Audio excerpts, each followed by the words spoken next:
Olá. Oi, Dani, Aline, Mari. Eita, Mari, tá no caminho de casa, do trabalho, amiga? Valzinha, saudade de tu. Kátia, Ana, Seição. Eita, Seição da Itália. Sou tão internacional, eu. Teté, Isabelle. Bem-vindas, meninas.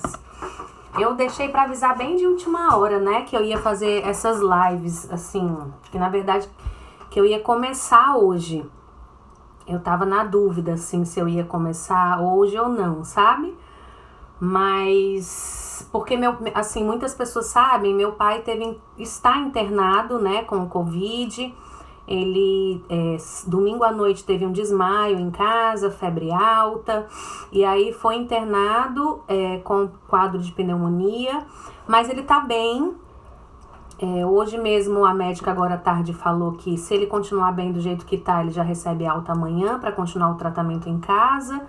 Fez os testes para o Covid, mas ainda não ficaram prontos, mas é provável que seja, né? Porque, inclusive, colocaram ele numa enfermaria junto com um outro paciente que com certeza é Covid, né?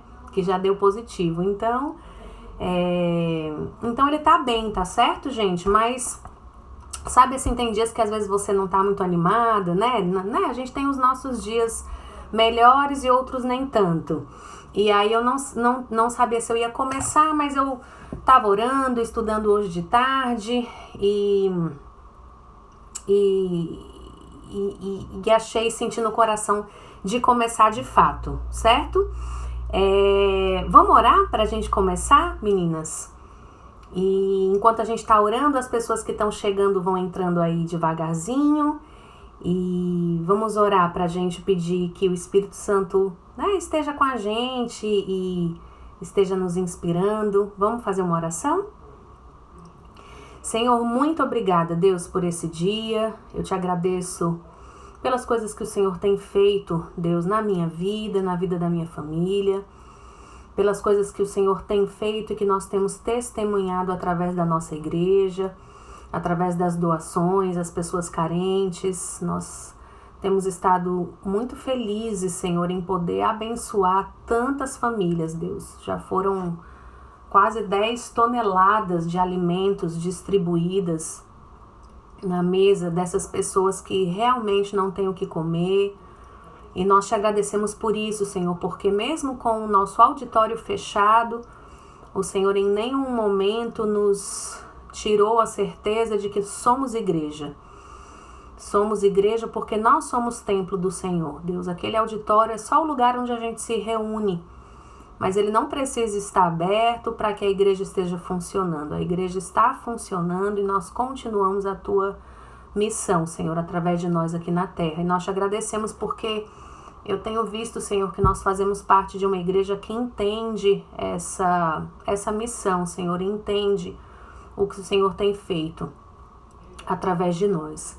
Eu te agradeço pela vida do meu pai, que tem melhorado, Senhor, lá no hospital. Te peço pelo senhorzinho que está do lado dele, Senhor, e que passou tão mal nessa noite. Nem todos, Senhor, têm tido a graça de melhorar e de se curar. Deus, nós temos ouvido relatos de óbito. O Mário mesmo, semana passada, esteve em 2 velórios, em 2 sepultamentos para trazer a palavra. E nós temos vivido dias difíceis, Senhor, mas nós te pedimos em nome de Jesus que o Senhor encha o nosso coração de esperança, que o teu Santo Espírito nos encha de consolo e que o Senhor fale ao coração de cada pessoa que está em casa nesse momento ouvindo essa live e que vai compartilhar comigo, Senhor, aquilo que o Senhor quer nos falar. Nós te agradecemos em nome de Jesus. Amém. Amém, meninas? Oi, Tequinha, Marta, oi, Ana Nunes, tudo bom? Gente, vamos lá, ó. Por que eu quis falar sobre o livro de Atos, né? Primeiro, porque eu adoro o livro de Atos. Assim, ele é como assistir uma série do Netflix, né? Porque a cada capítulo tem uma coisa nova. Vocês não ficam assim, né? Quando a gente assiste uma série, às vezes você quer assistir 1, 2, 3, porque você quer saber o que vai acontecer, né? E eu penso no livro de Atos dessa forma. Ele é um relato histórico mesmo, de coisas que aconteceram depois que Jesus foi assunto ao céu, né? Depois que ele subiu ao céu. E aí, o que aconteceu? Como é que ficou essa igreja aqui, né? Assim, quais os relatos, esses discípulos que ficaram aqui, que a gente já viu lá naquelas lives que eu estava fazendo anteriormente, a gente viu como esses discípulos eram fraquinhos, né, meu povo? Ô bando de macho fraco, esses discípulos, né? Como nós somos pecadores, fracos, falhos. Tem dia que a gente tá bem, tem dia que a gente não tá, e os discípulos eram da mesma forma que nós, né?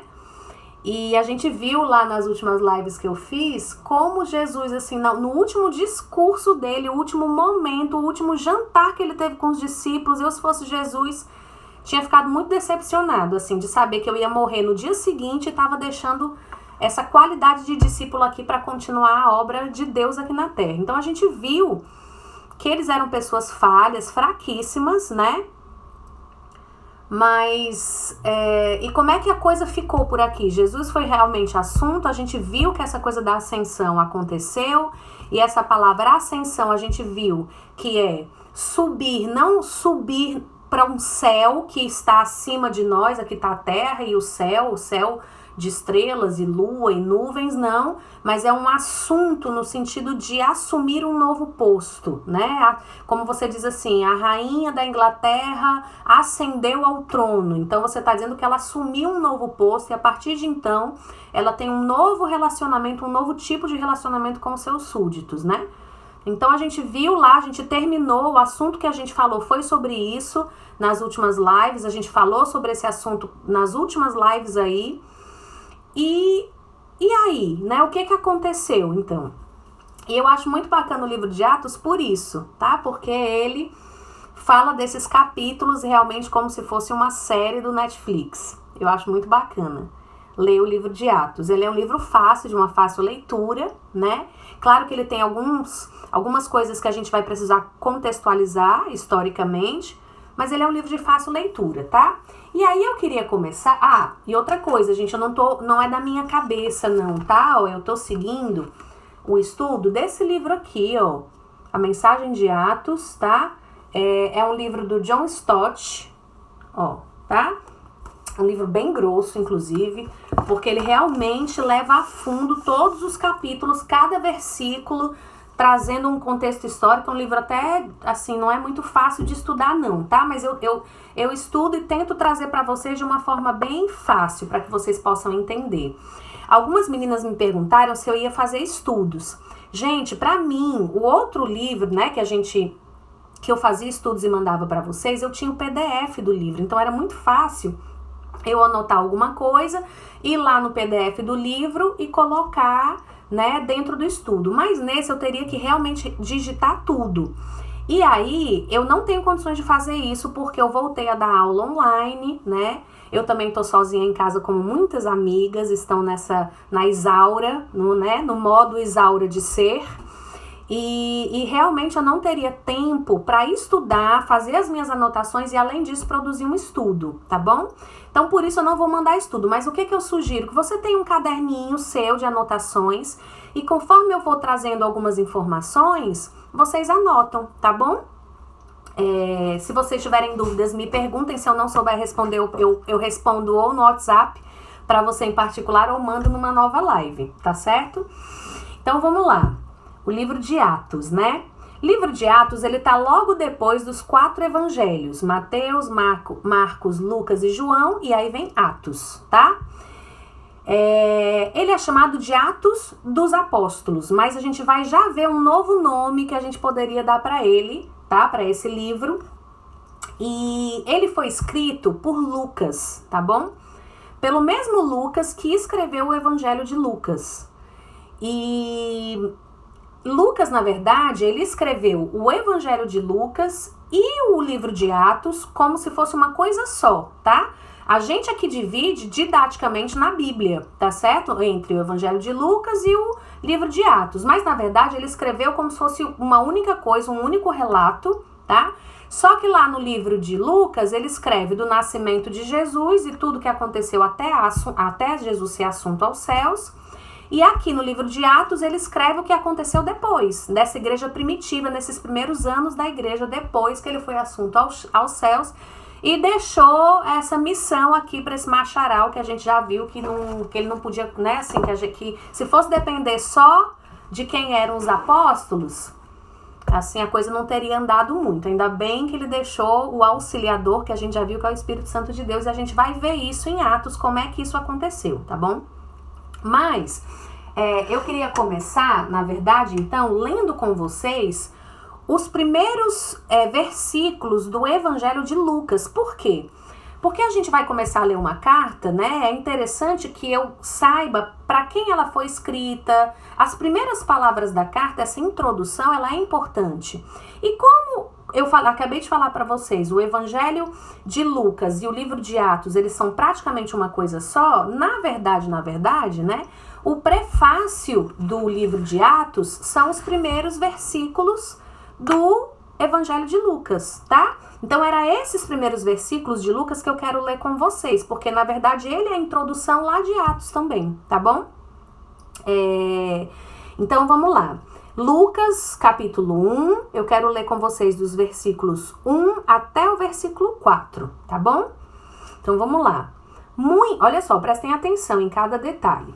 Muitos já se dedicaram a elaborar um relato dos fatos que se cumpriram entre nós, conforme nos foram transmitidos por aqueles que desde o início foram testemunhas oculares e servos da palavra.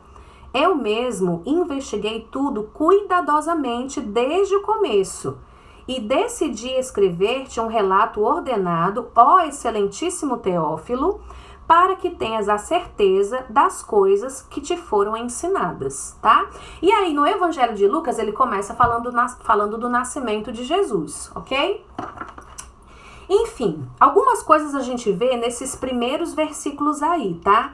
Primeiro ele diz assim, ó, muitas pessoas já se dedicaram a relatar de forma bem elaborada os fatos que se cumpriram, tá? Então, a primeira coisa, ele fala desses eventos históricos que não só ele relatou, mas muitos outros relataram, tá? Aí a gente vai ver, gente, existem vários documentos históricos que não estão na Bíblia, que não são chamados livros sagrados, documentos sagrados, tá? Mas que são relatos históricos e que você entende que aquilo de fato aconteceu. Por exemplo, se você pega um livro de história do seu filho, você vai ler lá, né, o descobrimento do Brasil, como é que foi que a coisa chegou. Pode ser que aquele relato ali não seja de todo real, né? Assim, ele não traz detalhes específicos de tudo que aconteceu, mas você sabe que aquilo aconteceu, que de fato Pedro Álvares que chegou aqui, Cristóvão Colombo na América, e que os primeiros, né, as primeiras pessoas que chegaram aqui foram junto com os jesuítas e tudo mais, que os índios foram dizimados. Então, assim, existem relatos históricos, tá? Da vida de Jesus e do que aconteceu, que não são necessariamente relatos sagrados, que não estão na Bíblia, mas que são contados como fatos históricos e que de fato aconteceram, tá? Então você tem pessoas como Flávio Clemente, Flávio Josefo, Policarpo, tá? Que são, eu estava até pesquisando sobre esses autores, não cabe aqui, não vale falar, mas são pessoas, não vem ao caso aqui, mas são pessoas que viveram no primeiro século, tá? E que relataram, através de pesquisas que foram feitas e tudo mais, alguns fatos. Por exemplo, a gente hoje vê um acontecimento, por exemplo, todo mundo acompanhou aí recentemente aquela história do George Floyd, né, que foi morto. Muitas pessoas relataram os fatos, não é verdade, né? Você vê os fatos através dos olhos do policial, você vê o fato através dos olhos da família do George Floyd, você vê os fatos através de quem estava ali que testemunhou, você vê o fato através de quem não estava ali, mas que escreveu porque quis escrever um relato revoltado com o que estava acontecendo, né? Na época de Jesus, da mesma forma, as pessoas escreviam sobre coisas que aconteciam, tá? Não necessariamente, como eu falei, eram relatos sagrados que foram colocados dentro da Bíblia, mas que têm validade histórica, tá bom? Então, a primeira coisa que Lucas coloca aqui é que muitas pessoas se dedicaram a elaborar. Que relatos são esses? Relatos de coisas que se cumpriram, tá? E esse é um primeiro ponto. Por quê? Porque Lucas vai relatar aqui coisas que muito provavelmente estavam profetizadas no Antigo Testamento e que era sabido do povo judeu que essas coisas provavelmente se cumpririam, e ele relata fatos que de fato se cumpriram, tá? Então a gente vê, existem dados de que existem mais de 300 profecias no Antigo Testamento, ao longo de, sei lá, milhares de anos de escrita do Antigo Testamento, que todos esses relatos se cumpriram na pessoa de Jesus, certo? Então, esse é um primeiro ponto. Depois ele diz assim, ó: conforme nos foram transmitidos por aqueles que desde o início foram testemunhas oculares e servos da palavra, certo? O que é uma testemunha ocular? É aquela testemunha que estava lá e que viu o fato. Ela não ouviu falar, ela viu de fato com os seus próprios olhos que a terra há de comer, certo? Então, a testemunha ocular, eu estava assistindo um documentário dizendo que uma testemunha ocular, você não pode confiar muito na memória de uma testemunha ocular só. Por exemplo, aconteceu um crime e uma pessoa viu da janela do quarto, certo? Se você vê aquele acontecimento baseado apenas no testemunho dessa pessoa, esse testemunho, para ser crível, ele precisa ser comparado com outros testemunhos de outras pessoas, para que você bata os fatos e veja se de fato, a pessoa está dizendo que tal pessoa morreu com 10 pauladas, a outra diz que ela morreu com um tiro. Não, então peraí, então alguma coisa, né? Você vai olhar para o cadáver para saber se foi paulada, se foi tiro, né? Então a testemunha ocular, ela é importante, mas não pode ser só uma. Precisam haver várias testemunhas oculares para que esse fato seja crível, tá? E é interessante que Lucas, ele faz questão de dizer que foram testemunhas oculares e servos da palavra, ou seja, pessoas que provavelmente tinham uma palavra de confirmação, uma palavra fiel, uma palavra na qual você podia acreditar, tá bom? Então esse é um primeiro ponto. O segundo ponto, na verdade, tá? São as testemunhas oculares. Depois, um detalhe interessante, Lucas, ele não esteve presente, tá? O Lucas não era testemunha ocular, ok? Ele esteve presente, a gente vai ver isso mais pra frente, que ele esteve presente em vários acontecimentos a partir de uma segunda metade de Atos. Tanto é que o comecinho de Atos, ele fala, ele narra em terceira pessoa, tá? Mas depois, ele passa a narrar em primeira pessoa, ele fala nós, né? Porque ele foi companheiro de Paulo em muitas jornadas. Inclusive, se você assistiu o filme Paulo Apóstolo, né? Que a gente até assistiu junto com a igreja, a gente fechou uma sala de cinema, acho que foi do Iguatemi ou do Rio Mar, nem me lembro, e a gente levou a igreja para assistir. Você vê que Lucas está presente no filme, tá? Porque ele foi esse homem que acompanhou Paulo em muitos momentos, mas não em todos. Tanto é que os primeiros versículos de Lucas, do Evangelho de Lucas, logo depois do que eu li para vocês, narra o nascimento de Jesus. E aí você diz assim, como que Lucas sabia de tudo isso? Provavelmente, porque na escrita de Atos você vai ver que Maria, a mãe de Jesus, ainda estava viva, provavelmente bem idosa já, tá?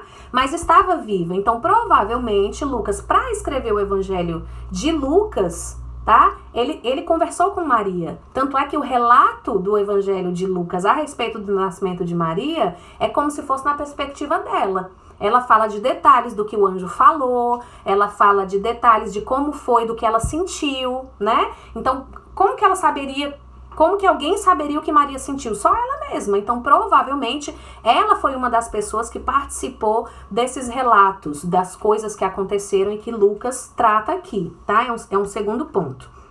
Depois ele diz assim, ó: eu mesmo, versículo 3, investiguei tudo cuidadosamente desde o começo e decidi escrever-te um relato ordenado, certo? Então Lucas ele é meio que um jornalista, ele vai de pessoa a pessoa escrevendo pontos, e depois ele foi bateu talvez as testemunhas para ver se a história era real, se o que estavam contando era verdadeiro, e aí ele escreve então um relato, tá? Do que estava realmente acontecendo, e faz essa investigação pessoal acurada de tudo desde o começo, desde a origem, é o que ele diz aqui, tá? Depois ele diz assim, ó, deixei esse relato por escrito, uma narração em ordem, tá? Se ele tivesse, na época, a tecnologia que a gente tem, provavelmente ele teria feito um filme, como o Mel Gibson fez, né? Provavelmente ele teria feito uma live para deixar tudo gravado, né? Ele teria colocado no feed dele do Instagram. Mas o que eles tinham na época que era crível? Era escrita. Então, ele diz que deixou tudo escrito, documentado, desde a sua origem. E aí ele termina dizendo, para que tenhas a certeza das coisas que foram ensinadas. Para que quem tivesse a certeza? A gente, hoje em dia. Tudo escrito e relatado para que a gente tivesse essa certeza de que esses fatos, de fato, aconteceram. Por que eu sei que aconteceu? Porque os eventos são históricos, porque as testemunhas são oculares, porque eu fiz uma investigação pessoal e escrevi tudo desde da origem de forma ordenada.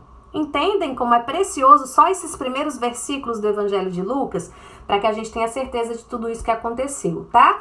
Então, uma outra pergunta que a gente faz é quem é esse Teófilo, que ele escreve aqui nos primeiros versículos de Lucas e lá de Atos também. Eu vou já falar sobre ele. Eu queria primeiro falar quem era Lucas, tá? Lucas, lá em Colossenses, no capítulo 4, versículo 14, Paulo relata Lucas como médico. Então, ele fala das pessoas que estão ajudando na sua missão, no seu ministério, pessoas que o estão acompanhando em suas viagens e que também estão o auxiliando. E lá, em Colossenses 4, 14, ele fala que Lucas era médico, tá? Então, esses fatos podem ser observados, inclusive sendo confirmados, porque se a gente lê, né, os evangelhos todo em português, um português traduzido, né? Mas quando a gente lê o evangelho no original, a gente vê que o evangelho de Lucas e o evangelho de Atos, eles são escritos num hebraico, num grego muito rebuscado, tá? Então a gente vê que de fato era uma escrita refinada, de alguém que era culto, de alguém que sabia escrever. Vocês sabem que naquela época nem todo mundo sabia ler e escrever, né? Tanto é que algumas pessoas, a gente vai ver no livro de Atos, quando Pedro levanta para falar e para discursar, as pessoas dizem assim, mas esse aí não é um pescador? Tipo assim, é como se Pedro dissesse, nós vai, nós vem, né? E de repente ele começasse a discursar como uma pessoa culta, porque ele estava tomado pelo Espírito Santo. Então as pessoas ficam extasiadas pelo fato de Pedro ser uma pessoa não culta, provavelmente mal sabia escrever e estava ali discursando, tá? Então Lucas, ele escreve nesse grego refinado, e que mostra que provavelmente ele era um médico, era alguém que confirma lá o que Paulo diz, tá? Que ele era médico e que era uma pessoa um pouco mais culta. Ele era companheiro de viagem de Paulo. A gente vai ver em vários textos, gente, mais pra frente, no livro de Atos, que ele esteve presente na viagem de Paulo de Troade a Filipos, depois na viagem de Filipos para Jerusalém e depois de Jerusalém para Roma, tá? Por quê? Porque em alguns momentos, no começo de Atos, ele falam eles, e depois ele traz isso para primeira pessoa, ele escreve no nós, como se ele estivesse ali participante, tá? E a gente vai ver que em algum momento aí dessas viagens, Paulo, ele ficou preso em Cesareia durante 2 anos. E Lucas, muito provavelmente, ficou ali, não estava preso junto com Paulo, mas estava ali dando apoio, tá? Então, ele esteve na Palestina, junto com Paulo, certo? Morou na Palestina, e é muito provável que nesse período aí de 2 anos em que Paulo esteve preso, ele ficou aí fazendo as pesquisas dele na Palestina a respeito de tudo que estava acontecendo. Por exemplo, se eu vou escrever um livro, né? Eu vou aproveitar o meu horário, o meu tempo da melhor forma possível para que as minhas experiências possam de alguma forma contribuir para aquilo que eu estou escrevendo naquele momento. Então é muito provável que enquanto Paulo estivesse preso, porque você pode perguntar, como é que Lucas teve tempo para escrever isso? Mas a gente vai ver esses momentos, principalmente esse em que Paulo teve preso por 2 anos, Lucas não estava preso com ele e provavelmente ele teve tempo para escrever e para fazer pesquisas dentro ali da Palestina, tá? E o Teófilo, pronto, aí a gente vai chegar nesse Teófilo, tá? Que ele diz assim, ó: eu mesmo investiguei tudo cuidadosamente desde o começo, decidi escrever-te para quem? Ó, excelentíssimo Teófilo, tá?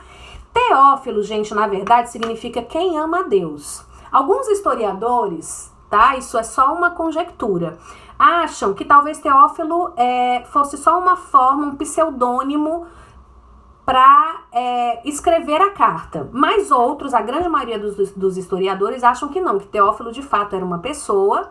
Como ele usa esse excelentíssimo Teófilo, tá? Essa palavra excelentíssimo antes, para se referir ao Teófilo, é porque provavelmente o Teófilo, ele era um oficial de um alto cargo, ou ele tinha uma situação, uma posição social mais elevada de quem escreve, ok? Então ele era uma pessoa importante da época.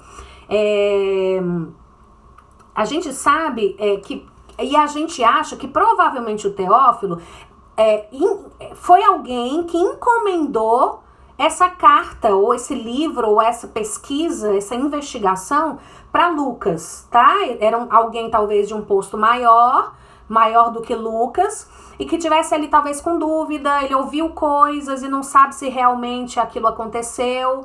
Então, de alguma forma, ele encomendou essas cartas, essa investigação para Lucas, tá?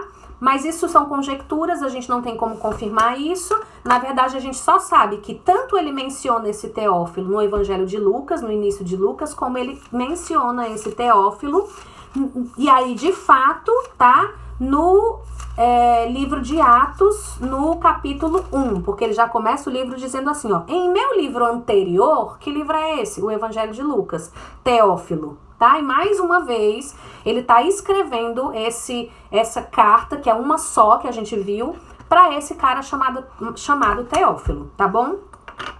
E aí, agora sim, eu queria começar a ler com vocês, tá? Hoje a gente vai ler muito pouquinho do Evangelho de Atos mesmo, porque eu queria começar dando esse embasamento histórico, tá? Pra vocês, de quem era Lucas, quem era Teófilo, como é que ele escreveu, como é que a gente sabe que essas coisas que ele escreveu são reais, tá bom?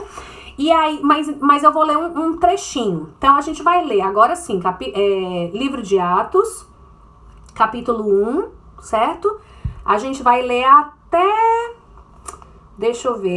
o versículo 11, ok? De 1 a 11. Vou ler rapidinho aqui, tá?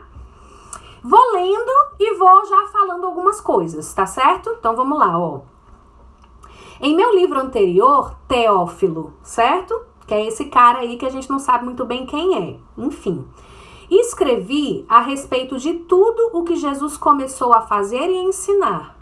Né? Ele tá falando do primeiro livro lá, de Lucas, tá? Ele diz assim: escrevi a respeito de tudo que Jesus começou a fazer e ensinar. Aqui uma primeira coisa me chamou a atenção, gente. Ele escreveu o que Jesus fazia e ensinava. A gente tá cansado de ver, gente, cristianismo só de ensino, mas onde as pessoas não fazem aquilo que elas ensinam, não é verdade?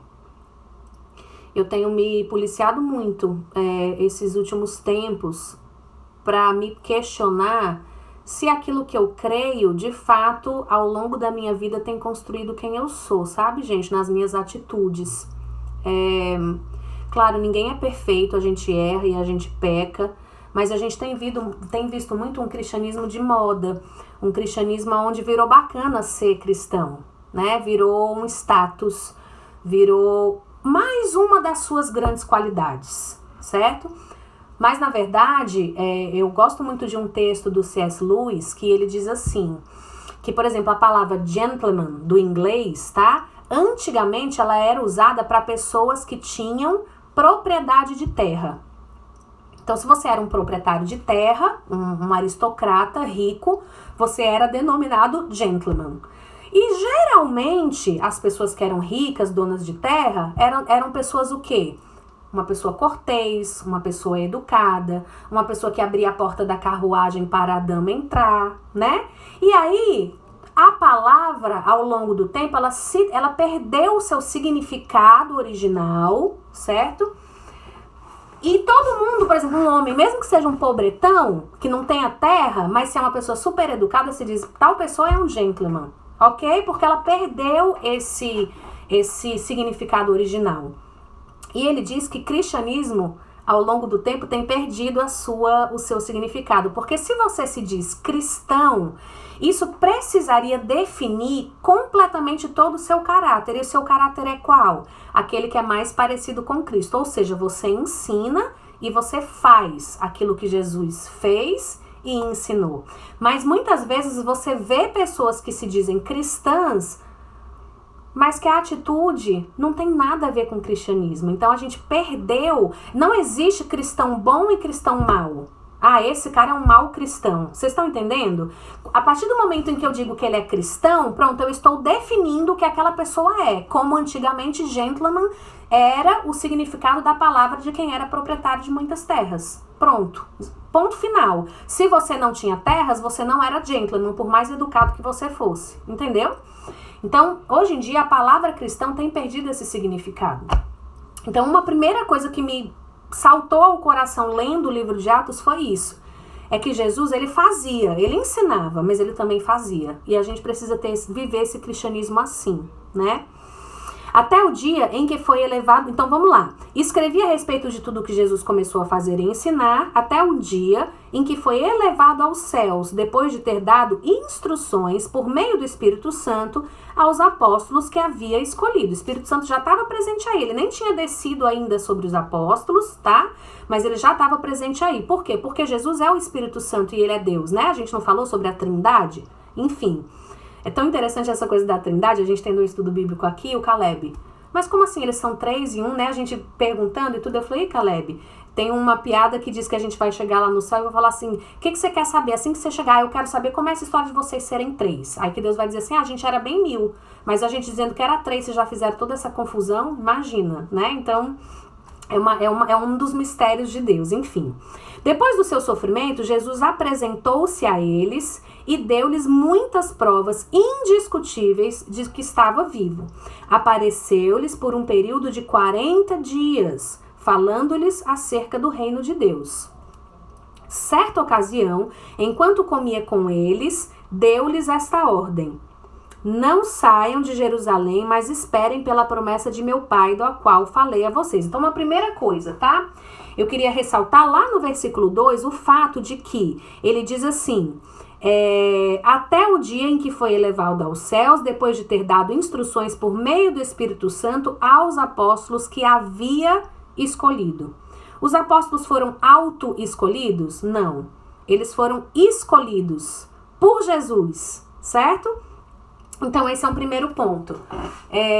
Você tem certeza que foi escolhido? Você acha que você que escolheu Deus? Foi você que escolheu seguir Jesus? Foi você que escolheu se converter? Não. A Bíblia diz que nós fomos escolhidos.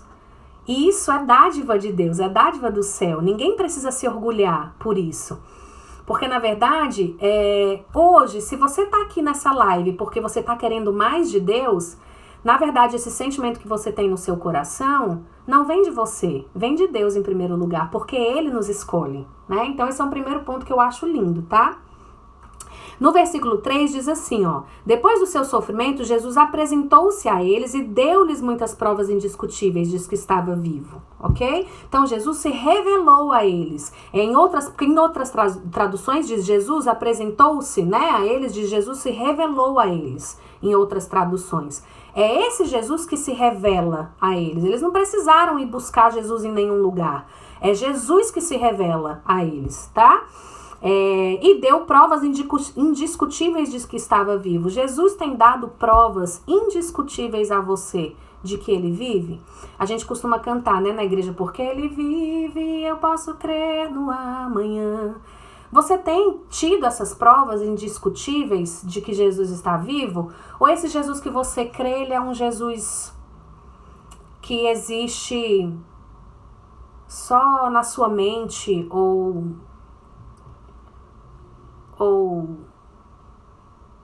ele não existe na sua vida, no seu dia a dia, né? Porque uma coisa, gente, é você acreditar em Deus.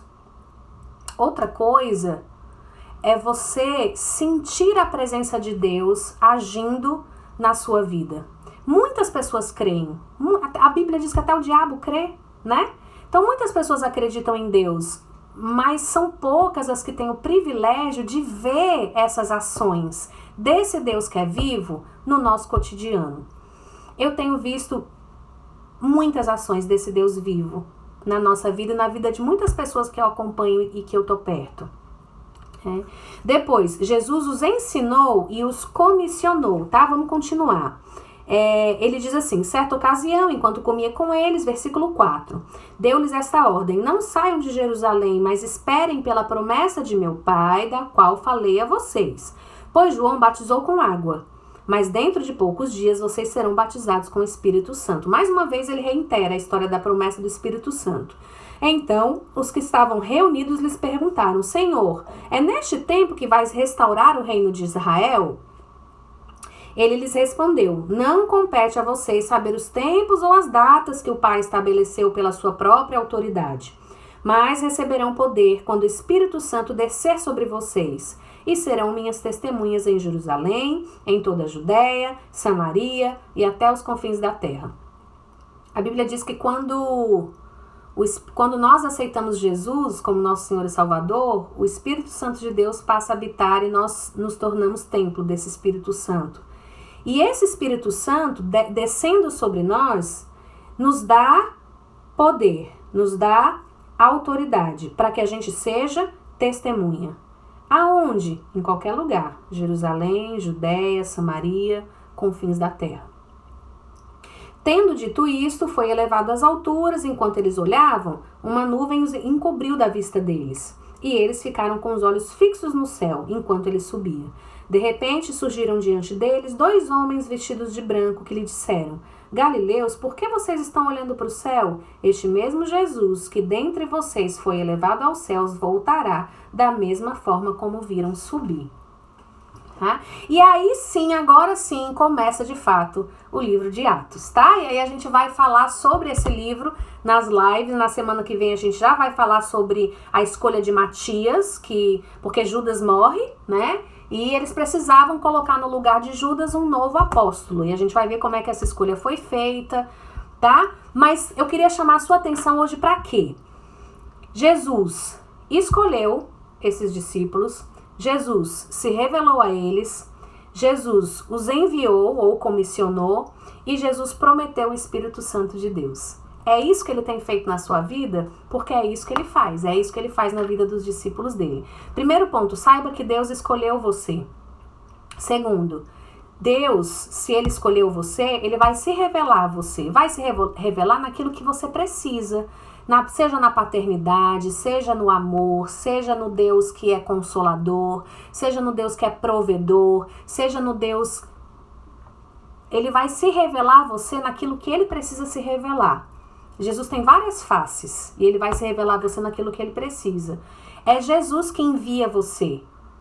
É Jesus que põe na sua boca aquilo que precisa ser falado, tá? Tem gente que diz assim, mas eu não falo porque eu não sei, porque... Quando você diz isso, na verdade, você tá desconfiando da capacidade de Deus de prover. Eu não tenho capacidade, gente, de estar aqui trazendo essa live, né? Eu me tremo todinha, eu fico nervosa, eu não tenho realmente. Mas eu fui atrás do quê? De um livro para estudar, né? Eu não tenho a formação teológica que o Mário tem, por exemplo, eu sou fisioterapeuta, né? A vida toda, se você me perguntar alguma coisa sobre o ser humano, sobre né, o corpo humano, eu talvez saiba falar muito mais. Mas eu fui atrás de estudar para poder trazer essa palavra, porque eu sei que é importante, né? Então eu preciso ver esse entendimento de que foi Jesus que te enviou. E ele te enviou para quê? Né? Recentemente eu tenho feito uma mentoria cristã e tenho descoberto muitas coisas a respeito do meu papel. O meu para quê? Jesus me quer para quê? Qual é a minha missão aqui na Terra? Né? E tem sido muito, muito bacana para mim entender isso, sabe? E você precisa descobrir, você foi enviada para quê? Qual é a sua missão? Né? Porque com certeza você tem uma. E, por último, Deus não confia em você. Não confia, porque se ele confiasse nos discípulos, ele estava lascado. Mas para isso, ele prometeu o Espírito Santo, porque é esse Espírito Santo dentro de nós que faz toda a obra, gente, que nos dá palavras, que nos dá sabedoria, que nos dá vontade de estudar, né? Que nos dá vontade de ler, que nos dá vontade de chamar pessoas para perto. Tudo é o Espírito Santo. Essa capacidade, gente, essa benevolência não vem de nós. Vem do Espírito Santo de Deus que nos capacita. Então, nesse primeiro momento aqui de Atos, eu queria começar deixando essa palavra para você, tá bom? É uma palavra que falou muito comigo e eu queria que falasse com a sua vida também. Amém, meninas? Essa live, gente, sempre fica aí no feed, né? Porque agora os stories não tá ficando só 24 horas. Ele pede para salvar, aí ela vai pro YouTube lá da igreja, tá? E ela também fica aí no meu feed, se você quiser compartilhar com alguém, ou quiser ver depois, ou quiser mandar para alguém, tá bom? Ok?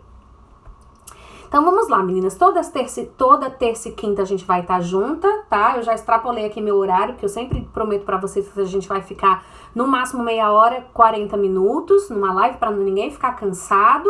E eu sugiro que vocês leiam Atos, tá bom? Pra gente poder juntas participar, tá? Eu li hoje Atos 1, de 1 a 11, e eu queria que vocês lessem pra quinta-feira que vem o restante do capítulo 1, que vai até o versículo 26, tá?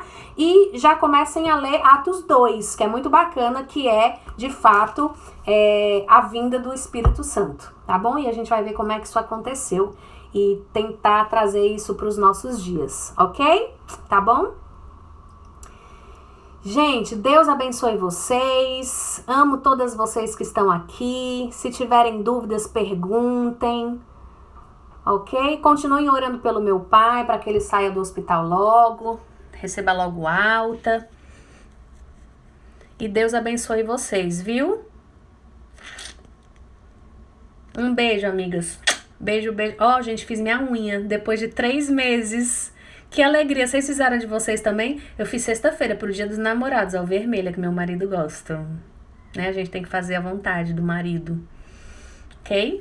Fiz minha sobrancelha, ó. Tô com cara de gente agora. Deus abençoe, viu, meninas? Um beijo. Amo vocês. Vamos terminar com oração, né? Vamos terminar com oração. Senhor, muito obrigada pelo teu Santo Espírito, Senhor, que nos inspira. Cuida, Senhor, de todas essas irmãs que estão me ouvindo, Senhor, mesmo aquelas que se acham tão nada, Senhor, elas são tudo para Ti, elas são tudo que o Senhor precisa, Deus, para proclamar a Tua palavra. Por isso, fala ao coração delas, Deus, mostra para elas que o Senhor as escolheu. Se elas estão aqui hoje, Deus, ouvindo essa live e há interesse em aprender a Tua palavra, esse interesse não vem de nós, Deus, nós somos más. O nosso interesse não está nas coisas boas, Senhor. A gente geralmente se interessa pelas coisas más, pelas fofocas, em olhar a vida dos outros. Assim, essa é a nossa natureza. Se interessar pelas coisas que vêm do céu, Senhor, não são nossas. Só pode vir do Senhor, Deus. Por isso, mostra para essas minhas queridas irmãs que se elas estão aqui sedentas pela Tua palavra, é porque o Senhor as tem escolhido, Senhor. Mostra para elas que é o Senhor que se revela, Deus, a elas. Não é capacidade, não é sabedoria, não é inteligência. É o Senhor, Deus, que nos ministra o coração. É o Senhor que se revela até mesmo através de um livro, até mesmo através de uma leitura. Essa revelação não precisa ser uma revelação misteriosa, mística, sobrenatural. As revelações de Deus acontecem numa conversa, acontecem numa leitura da Bíblia, sim, através de um devocional, mas acontece também através de livros. Existem tantos autores bons, Deus, que podem nos ensinar, e por isso eu te peço que o Senhor mostre isso a elas também. Mostra, Deus, que é o Senhor que nos envia. Se elas têm sentido no coração o desejo de começar uma live, de começar um grupo, mas para quem que eu vou fazer essa live? Talvez 5 pessoas vejam, todo mundo da minha família. Que coisa maravilhosa! Já pensou 5 pessoas serem salvas e ganhas pelo amor de Deus? Ou se são pessoas que já são cristãs, que bom! Que sejam pessoas realmente que possam ter a sua fé fortalecida, mas que elas sintam desejo no coração, Senhor, de proclamar a sua palavra, através de uma escrita, através de uma experiência, através de um vídeo, que haja, Senhor, no coração delas esse entendimento de que o Senhor tem enviado a elas. e que nós não precisamos confiar em nós mesmos, Deus, mas nós devemos confiar na Tua promessa que foi cumprida, Senhor, que foi o envio do Santo Espírito, do Teu Santo Espírito que habita o nosso coração, Senhor, e é só por Ele que nós conseguimos abrir a boca e proclamar as coisas do alto, Senhor. Nós te agradecemos por isso, porque se temos Jesus como Senhor e Salvador das nossas vidas, é o Espírito Santo de Deus que ocupa o nosso coração e faz do nosso corpo o seu templo. Nós te agradecemos por isso, Deus. Nos ajuda a cuidarmos do nosso corpo. Nos ajuda, Senhor, em nome de Jesus. Amém. Amém, meninas. Deus abençoe vocês. Até quinta que vem, viu? Beijinho.